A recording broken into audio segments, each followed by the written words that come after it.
Motion क्या है? Motion है बेसिकली किसी भी वस्तु की स्थिति में होने वाला परिवर्तन। समझते हैं इसको कि क्या हम कहना चाह रहे हैं। देखिए बेसिकली मोशन किसको दिखा रहा है? मोशन दिखा रहा है गति को, और ये क्या कह रहा है? वस्तु की स्थिति में परिवर्तन। ठीक है। अब यदि कोई वस्तु बिंदु ए पर है, ठीक है, और ये बिंदु ए से डिस्प्लेस होकर के आ जाए बिंदु बी पर, अब वो चाहे सीधी रेखा में जा रही है, चाहे ये वस्तु ऊपर की ओर जा रही है, चाहे वो वस्तु नीचे की ओर आ जाए, या वो वस्तु इस तरफ चली जाए, या उसमें जो होने वाली परिवर्तन है वो इस प्रकार से दिखाई दे रहा है कि वो ऊपर से उड़ करके आई और नीचे वापस से धरातल पर आकर के गिर गई। तो वो सीधी रेखा में हो, नीचे की ओर हो, ऊपर की ओर हो, टेढ़ी हो, या एक वक्रीय रूप में हो, तो किसी भी प्रकार से हो, लेकिन उसमें हो क्या रहा है कि उस वस्तु की स्थिति में परिवर्तन हो रहा है, कि वो एक बिंदु पे जहां पर थी वहां से वो दूसरे बिंदु पर आ गई। तो वस्तु की स्थिति में होने वाले परिवर्तन को हम सीधे तौर पर जानते हैं कि वो गति कहलाती है। अब ये क्या है? ये चाहे सीधी हो, ठीक है, मतलब कि एक लाइन में हमको दिखाई दे कि वो सीधी जा रही है, चाहे वो ऊपर की ओर गति करे, चाहे वो नीचे की ओर गति करे, या वो एक घुमावदार गति करे, ठीक है, किसी भी प्रकार से हो, उसमें हमको फिलहाल नहीं जाना है, क्योंकि फिलहाल हम केवल ये जानना चाह रहे हैं कि मोशन या गति होती क्या है। ये सीधी है तो क्या होगा, अगर ये ऊपर जा रही है, नीचे जा रही है, या घुमावदार है तो क्या होगा, उसकी चर्चा तो हम आगे इस वीडियो में करेंगे ही। ठीक है। तो पहले हमने जो बात को समझा वो है मोशन या गति।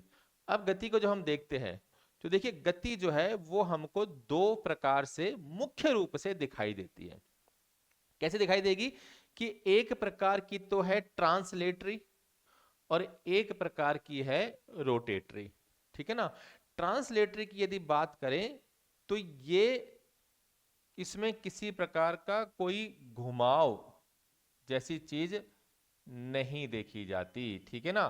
तो क्या होगा कि ये एक स्थिति को दर्शाती है, स्थिति में परिवर्तन कर रही है, और वो परिवर्तन कैसा कर रही है? वो परिवर्तन कर रही है कि उसमें एक विशिष्ट काल में समानांतर रूप से गति हो रही है। क्या कहेंगे हम इसको? कि विशिष्ट काल में, विशिष्ट काल में समांतर रूप से गति का होना। एग्जाम्पल देखिए आप, मैंने यहां पर एग्जाम्पल तो दर्शाए हैं। हम क्या कह सकते हैं कि एक एग्जाम्पल है जहां फुटबॉल दिखाई दे रही है। इसका मतलब क्या हुआ कि यदि हम ये कहें कि गेंद का लुढ़कना, यदि गेंद जो है वो लुढ़क रही है, खेलों की हम बात करें तो गेंद का लुढ़कना जो है वो ट्रांसलेटरी जो मोशन है उसके अंतर्गत आएगा। यदि हम सपोज कीजिए अगर गेंद लुढ़क रही है, यदि कोई व्यक्ति भाग रहा है और हम ये कहते हैं कि मैराथन हो रही है, तो मैराथन में जब खिलाड़ी भाग रहा है तो भी वो इसी प्रकार की जो मोशन है उसका एक उदाहरण है। और एक खास बात कि जैसे अभी हमने बात की थी कि यदि कोई व्यक्ति भाला फेंक रहा है, ठीक है ना, भाला यदि वो फेंक रहा है तो भाला फेंकना भी इसी प्रकार की मोशन का उदाहरण है।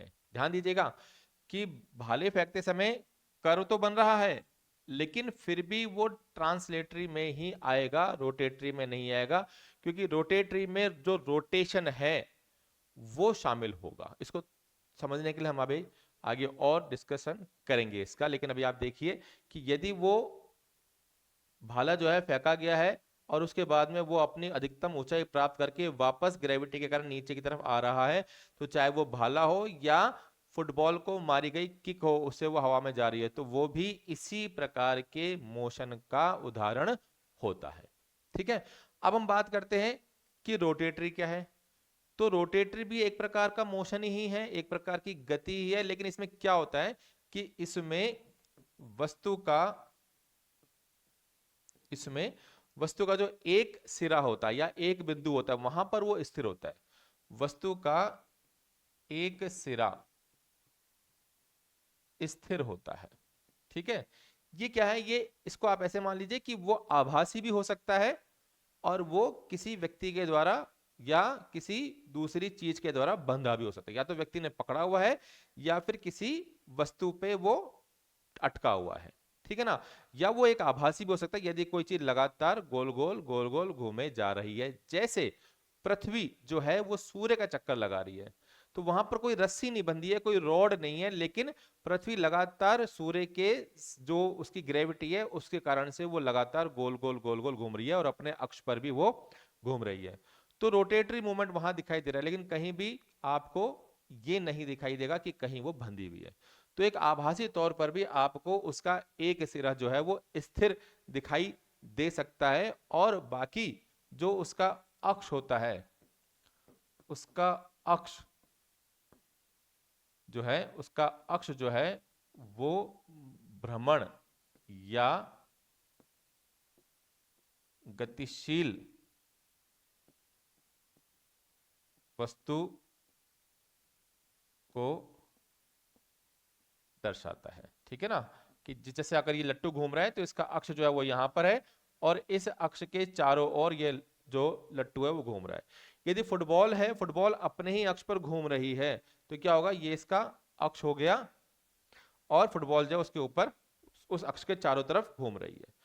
मेलों में जो झूला होता है उस झूले में आप एग्जाम अगर देखें तो यहाँ पर ये इसका अक्ष है और उसके चारों तरफ ये झूला घूम रहा है। और जब हम खेलों की बात कर लेते हैं तो विशेष तौर से जो जिम्नास्ट होते हैं वो अपने अक्ष पर रह करके और जो अपने शरीर को रोटेट करते हैं। ठीक है ना, और ऐसे ही रोटेटरी मूवमेंट जो है वो हमारे शरीर में हमारे हाथों के द्वारा, ये इस प्रकार से हम देख रहे हैं कि यहां पर ये अक्ष है और अक्ष के चारों तरफ ये मूवमेंट कर रहा है। तो इस प्रकार की जो मोशन है, इस प्रकार जो गति है वो हमारे रोटेटरी मूवमेंट में आ जाती है। जो मूवमेंट है लेकिन एक्चुअल में क्या है, गतियां हैं, तो गतियां जो है मोशन के तौर पर हमको दिखाई देती है। ये प्राथमिक तौर पर हम इन दो भागों में इसको बांटते हैं।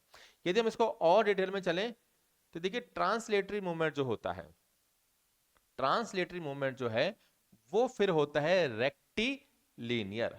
रेक्टिलिनियर को हम कहते हैं कि जब किसी एक सरल रेखा में कोई गति हो, सरल रेखा मार्ग में होने वाली गति। ठीक है ना, यदि कोई व्यक्ति भाग रहा है किसी फुटबॉल को, किसी बॉल को, फुटबॉल को पैर से और किसी बॉल को हम जो है हॉकी से अगर शॉट दे, अगर हम उसको वापस मारें तो क्या होगा, जमीन पर जब वो जा रही है तो उसके द्वारा जो सरल रेखा मार्ग को अपनाया गया है, इस सरल रेखा मार्ग को हम क्या कह रहे हैं, हम कह रहे हैं रेक्टिलिनियर मोशन। और ये मोशन क्या है, ये मोशन होता है एक दिशा में। पहली महत्वपूर्ण चीज कि ये एक दिशा में होता है। और उसके बाद क्या है कि इसमें समान दर पाई जाती है।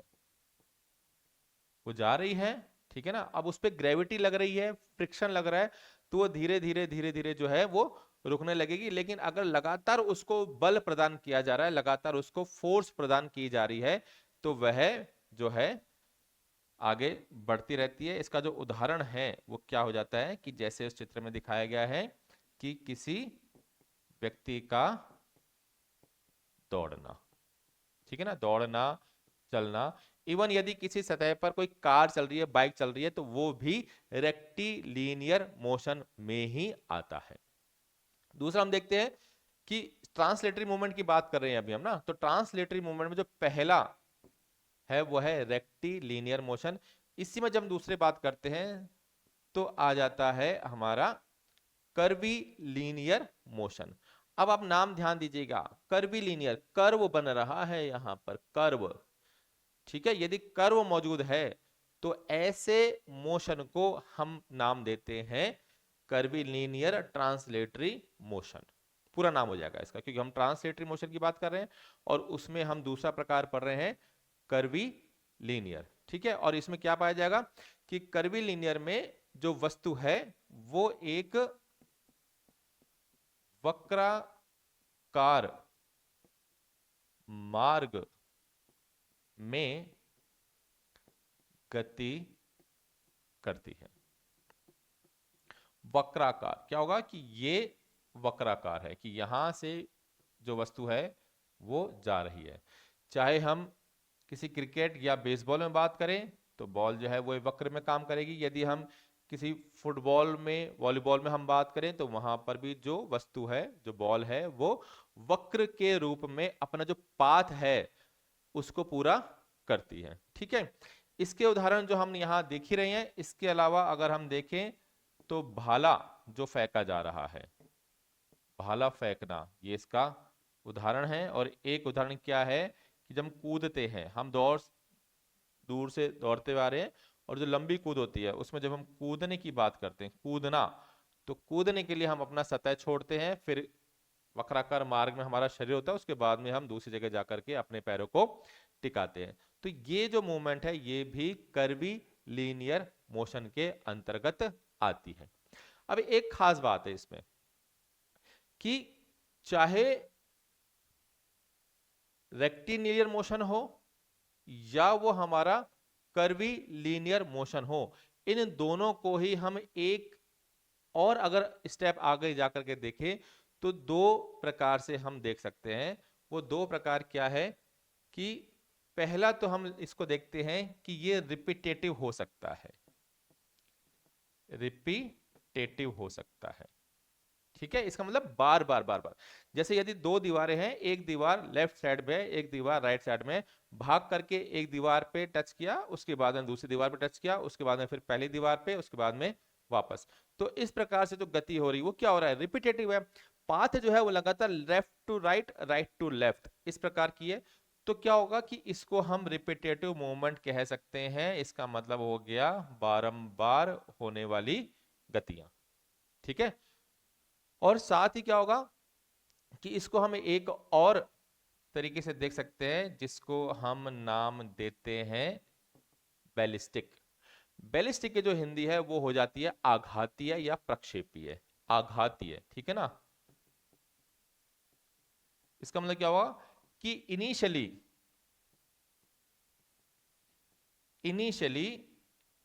इसमें, इनिशियली मतलब पहले, इसमें फोर्स, अधिक फोर्स, इसमें अधिक फोर्स अप्लाई की जाती है। जैसे क्या होगा कि किसी खिलाड़ी के पास में, किसी बैट्समैन के पास में बॉल आ रही है और बॉल को बैट से जब मारा जाए तो क्या होगा कि बैट ने जो फोर्स है वो बैलिस्टिक रूप से अप्लाई कर दिया। तो क्या होगा, इसका एग्जांपल यदि आपको समझना है तो क्या होगा कि बैट्समैन के द्वारा बॉल को मारा जाना, बैट्समैन के द्वारा बॉल को हिट करना। ठीक है ना। तो क्या होगा, रेक्टिलिनियर मोशन में बॉल आई है क्योंकि खिलाड़ी ने उसको फेंका है, और उसको बैलिस्टिक प्रोसेस में क्या होगा, बैलिस्टिक मोशन में उसको हिट किया, और उसने अपना जो स्थिति थी, जो अपनी दिशा थी, जिस दिशा में वो मूव कर रही थी, मोशन था उसका, उसकी विपरीत दिशा में, जहां पर भी बैट्समैन उसको भेजना चाहता है वहां पर उसने अपनी बैलिस्टिक मोशन का उपयोग करते हुए उसको रवाना कर दिया। तो ये इसका एग्जाम्पल है। ऐसे यदि हम देखें तो जो कर्वीलिनियर है वो भी क्या है, दो प्रकार से देखा जा सकता है। पहला वही कि रिपीटेटिव हो। ठीक है, क्या होगा कि जैसे अगर रिपीटेटिव हम देखें तो क्या होगा कि यदि कोई व्यक्ति वॉलीबॉल खेल रहा है तो क्या होगा कि यहां से बॉल को नेट के उधर फेंका जाएगा, और उसके बाद में वापस से जो दूसरा खिलाड़ी है वो उसको बॉल को नेट के इधर लाएगा। तो क्या, जो बार बार जो बॉल है वो कर्वी लीनियर मोशन में दिखाई देगी। तो इस प्रकार से रिपीटेटिव जो मोशन है वो यहां पर हमको दिखाई देता है। और क्या हो जाएगा, वो जो इसका एग्जाम्पल है वो हो जाएगा वॉलीबॉल में। ठीक है। और कर्वीलिनियर का जो बैलिस्टिक की अगर बात करें तो बैलिस्टिक में भी जो है कि वही कि यदि बॉल जो है उसको हमने हिट किया और वो कर्वी लीनियर मोशन में चली जाती है। एग्जाम्पल हमारा क्रिकेट भी इसमें शामिल है। यदि आप बॉल को नीचे रेक्टिलिनियर भेज रहे हैं तो एक अलग बात है। यदि 6 वाली स्थिति बन रही है तो क्या होगा कि हमने बॉल को बैलिस्टिक मोशन के द्वारा उसको कर्वी लीनियर मोशन में भेज दिया। तो चाहे वो रेक्टिलिनियर हो चाहे वो कर्वी लीनियर हो, दोनों में ही हम रिपीटेटिव और बैलिस्टिक मोशन को देख सकते हैं। आगे बात करते हैं हम रोटेटरी मोशन को। तो रोटेटरी मोशन जो है ये हमने कहा कि किसी अक्ष पर वो घूर्णन के तौर पर देखा जा रहा है। ठीक है ना। रोटेटरी मोशन क्या है कि वो घूर्णन के तौर पर देखा जा रहा है। अब इसमें हम दो प्रकार से देखते हैं। एक तो है रोटेटरी, हमने कहा रोटेटरी मोशन, और जो रोटेटरी मोशन है उसको हमने वापस उसी में ही रखा। लेकिन इसमें हम एक चीज कह रहे हैं कि सेंट्रीपिटल और सेंट्रीफ्यूगल फोर्सेस काम करती हुई दिखाई देती है। ये सेंट्रीपिटल और सेंट्रीफ्यूगल फोर्सेस जब जिस रोटेशनरी मूवमेंट में दिखाई दे उसको हम सिंपली रोटेटरी मोशन कहते हैं, क्योंकि इसका एक और जो प्रकार है वो आ जाता है एंगुलर मोशन में। तो एंगुलर मोशन और रोटेटरी मोशन में जो बेसिक डिफरेंस है उसको आप समझिएगा कि यदि कोई व्यक्ति गोला फेंक रहा है, ठीक है, तो क्या होगा कि जिस समय वो गोला फेंकने की तैयारी कर रहा है, मतलब कि अपने अंदर वो मोमेंटम पैदा कर रहा है, उस मोमेंटम को पैदा करने के लिए जो उसकी इनिशियल एक्टिविटी है, वो इनिशियल एक्टिविटी जो है वो दिखाएगी उसकी रोटेटरी मूवमेंट। और रोटेटरी मूवमेंट जो है सेंट्रीपिटल और सेंट्रीफ्यूगल फोर्सेस के तौर पर दिखाई देती है। उसके बाद में क्या होगा कि यही व्यक्ति जब अपनी एक्टिविटी को पूरा कर डालेगा, फिर जो मोशन दिखाई दे रहा है वो दिखाई दे रहा है एंगुलर मोशन के रूप में। इसका मतलब जो फेंकी गई वस्तु है उसने कोई एक एंगल ले लिया। ठीक है। पहले इसको समझ लेते हैं कि रोटेटरी मूवमेंट क्या होती है, रोटेटरी मोशन क्या होते हैं। तो रोटेटरी मोशन के अंतर्गत क्या होता है कि बेसिकली कोई चीज जो है वो घूर्णन प्रक्रिया के द्वारा अपने अक्ष पर रहते हुए और अक्ष के चारों तरफ घूमती है। ठीक है। क्या होगा, तो अपने अक्ष पर स्थित होगी पहली चीज, और घूर्णन जो है अक्ष के चारों ओर होगा। ठीक है। अब ये सेंट्रीपिटल और सेंट्रीफ्यूगल फोर्सेस कैसे काम करते हैं ये बहुत जरूरी है जानना। समझिए इसको कि जब कोई वस्तु लगातार किसी वृत्ताकार पथ में, पथ कौन सा है, वृत्ताकार, अगर ये मूवमेंट भी हो रहा है तो वो भी हमको उसी में दिखाई देगा। वृत्ताकार पथ में अगर कोई वस्तु लगातार भ्रमण कर रही है, लगातार मोशन में है, तो उस पे दो प्रकार के बल काम करते हैं। एक प्रकार का बल कौन सा होता है, एक होता है सेंट्रीपिटल। सेंट्रीपिटल क्या करता है कि उसको केंद्र की ओर खींचने का काम करता है, ये लगता है केंद्र की ओर। और सेंट्रीफ्यूगल जो होता है ये लगता है केंद्र से बाहर। एक ही समय पर किसी वृत्ताकार पथ में घूमने वाली वस्तु पर दो प्रकार के बल काम करते हैं, एक जो उसको केंद्र की ओर खींचता है और एक जो उसको केंद्र के बाहर धकेलने का काम करता है। देखिए बल अभी हम आगे देखेंगे, तो बल की परिभाषा क्या है, या बल को जो हम समझते हैं तो बेसिकली वो या तो पुल है या वो पुश है। या तो हम खींच रहे हैं तो बल है, या हम धकेल रहे हैं तो बल है। दोनों ही चीजें यहां दिखाई दे रही है कि वो केंद्र की ओर यदि खिंच रही है तो हमने उसको बोल दिया सेंट्रीपिटल फोर्स, और यदि वो केंद्र के बाहर पुश किया जा रहा है वो ऑब्जेक्ट, तो उसको हमने कह दिया सेंट्रीफ्यूगल फोर्स। यदि ये दोनों फोर्सेस बराबर हैं तो वस्तु जो है वो लगातार अपने वृत्ताकार पथ में घूमती रहेगी। यदि किसी भी समय एक फोर्स, सपोज कीजिए ये सेंट्रीपिटल फोर्स बढ़ जाए और सेंट्रीफ्यूगल फोर्स कम हो जाए, तो ये जो ऑब्जेक्ट है जहां अभी यह कार दिखा रखा है, तो ये क्या करेगा, ये केंद्र की ओर खिंचती चली जाएगी। और यदि इसका उल्टा हो जाए, जैसे यदि हम इसको देखें कि सेंट्रीफ्यूगल फोर्स जो है वो अगर बढ़ जाए और सेंट्रीपिटल कम रह जाए, तो ये जो ऑब्जेक्ट है या जो यहाँ कार दिखा रखी है वो अपने वृत्ताकार पथ से दूर चली जाएगी। फॉर एग्जाम्पल जनरल जो जीवन है, जनरल लाइफ में अगर हम देखें तो कार जब किसी घुमावदार सड़क पर जा रही होती है और उसकी स्पीड बहुत ज्यादा होती है, ऐसी स्थिति में क्या होता है कि उस पर सेंट्रीफ्यूगल फोर्स इतना ज्यादा होता है कि व्यक्ति चाह करके भी उसको उस सड़क मार्ग पर नहीं रख सकता, और वो कार जो है, वो गाड़ी जो है, वो बाहर सेंट्रीफ्यूगल फोर्स के कारण सड़क से बाहर चल जाती है और कई बार वो एक्सीडेंट में रोल होते हुए बाहर निकल जाती है।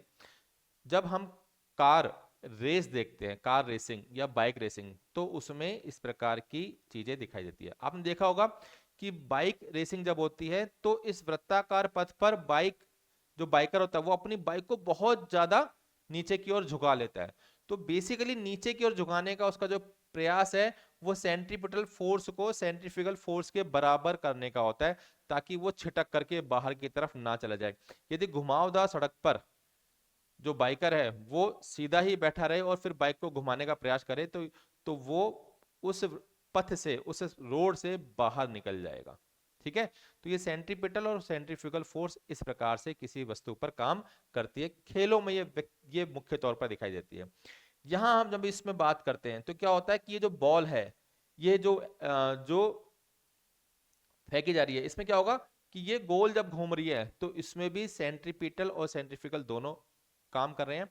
और ऐसे में क्या होगा कि इसमें एक चीज और भी है कि जब ये किसी वृत्ताकार पथ में काम कर रही है, तो जब भी ये इसको यहां से छोड़ देगा तो सेंट्रीफ्यूगल फोर्स जो है वो ज्यादा होगी, और उसमें क्या होगा कि जिस पॉइंट पर ये छोड़ा जाएगा उस पॉइंट से ये बिल्कुल सीधी रेखा में चली जाएगी। इसका मतलब क्या होगा कि अभी हम बात कर रहे हैं रोटेटरी मोशन की, लेकिन जिस स्थिति पर, जिस पॉइंट पर इसको छोड़ दिया जाएगा, ये क्या करेगा, ये रोटेटरी मोशन जो है वो उसकी लीनियर मोशन में बदल जाएगा, और जिस पॉइंट पर इसको छोड़ा गया उस पॉइंट पर वो सीधा जो है निकल जाएगा। अब वो प्रोजेक्टाइल मोशन में जाएगा जिस हिसाब से छोड़ा गया है, या उसने समानांतर छोड़ा है तो वो एक अलग बात है, लेकिन सर्कुलर मोशन में जहां हम किसी वस्तु को छोड़ देंगे वहां से वो लीनियर मोशन में आगे की तरफ बढ़ जाती है। देखिए इसके बाद में है रोटेटरी मोशन में एंगुलर मोशन। ठीक है, और इसी एंगुलर मोशन में भी हम ऑसिलेटरी मोशन की बात कर रहे हैं। ऑसिलेटरी मोशन जो होता है उसको हम एक नाम देते हैं, इसको कहा जाता है दोलन। लगातार आपने देखा होगा कि जो बच्चों का झूला होता है, उस झूले पर जो बच्चा बैठा होता है वो क्या करता है, वो आगे पीछे इस प्रकार से मोशन करता है। ठीक है, अब क्या होगा कि यहां पर अगर हम देखें तो एंगुलर मोशन जो है वो दिखाई देता है। इस प्रकार का जो मोशन है, किस प्रकार का, जो ये कह रहा है कि बार बार किसी एक कोण में होने वाली हलचल, बार बार किसी कोण में होने वाली हलचल या मोशन की हम बात करें, इसे हम क्या कहते हैं, इसको हम बोलते हैं ऑसिलेटरी मोशन या दोलन गति। ठीक है, और चूंकि ये एंगल में हो रहा है, किसी एक विशिष्ट एंगल में हो रहा है, इसलिए हम इसको एंगुलर मोशन के तौर पर भी देखते हैं, पहली चीज। ठीक है, और इसका जो एग्जांपल है सरल जीवन में, तो हम कह रहे हैं कि जो झूला है उसमें जो बच्चा झूल रहा है, वो दोलन गति कर रहा है, मतलब कि इस प्रकार से आगे और पीछे की तरफ आना, और जो उसके ऊपर रॉड है वहां से वो एंगल बनता हुआ दिखाई देता है, जैसे कि यहां पर हम बात कर रहे हैं। लेकिन जब हम खेलों की बात करते हैं तो खेलों में जो जिमनास्ट है वो क्या कर रहे हैं, वो एक रॉड को पकड़ करके जब झूल रहे हैं, ठीक है ना, तो वो जो उनका जो झूलना है वो झूलना बेसिकली दोलन गति के रूप में दिखाई देता है।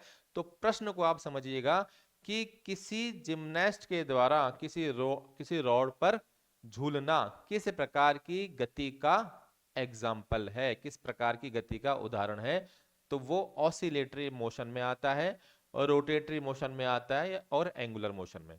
ठीक है ना, विशेष तौर से हम उसको क्या बोल रहे हैं, ऑसिलेटरी मोशन। और यदि वो ऑप्शन बदल करके एंगुलर कह दे या रोटेटरी कह दे तो सारे ही ऑप्शन सही है। चार ऑप्शन में से कह दे कि एक ऑप्शन गलत है, उसको पहचाने, और ऑप्शन हो रेक्टिलिनियर, रोटेटरी, एंगुलर और ऑसिलेटरी। तो चूंकि ये तीनों एक ही प्रकार से एक दूसरे के साथ संबंधित है, रेक्टिलिनियर जो बिल्कुल अलग निकल जाता है, तो वहां पर हमारे पास में रेक्टिलिनियर ऑप्शन उस तरह से देखा जाएगा। तो प्रश्न जो है वो इस प्रकार से बन करके आ सकते हैं।